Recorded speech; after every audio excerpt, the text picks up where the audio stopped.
Et puis, la coopération de la société civile congolaise a réuni les jeunes de Kinshasa dans le cadre de la journée des solidarités pour la paix dans l'Est de la RDC. Pendant cette activité, plusieurs femmes et hommes se sont présentés ainsi que les étudiants dans le but de soutenir les forces armées de la République démocratique du Congo et les résistants Wazalendo qui, nuit et jour, défendent l'intégrité du sol congolais. C'est un reportage signé Michel Kebea et Kevin Mondo.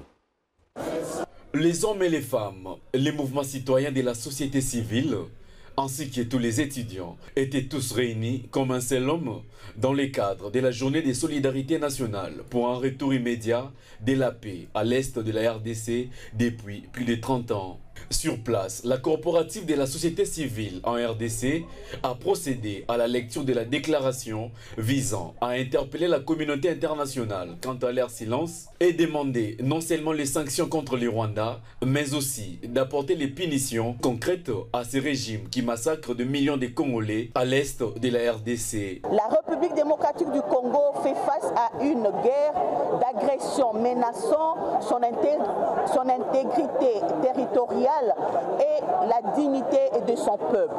Face à cette situation, le comité de crise pour la paix et la sécurité en RDC, regroupant des organisations de la société civile, appelle à une mobilisation nationale et internationale pour défendre la souveraineté du pays.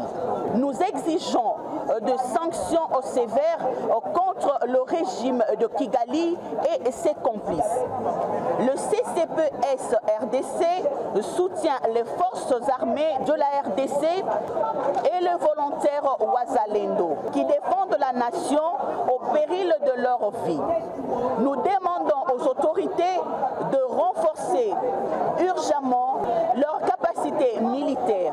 Nous appelons également la population congolaise à l'intérieur comme dans la diaspora à s'unir pour la défense du pays.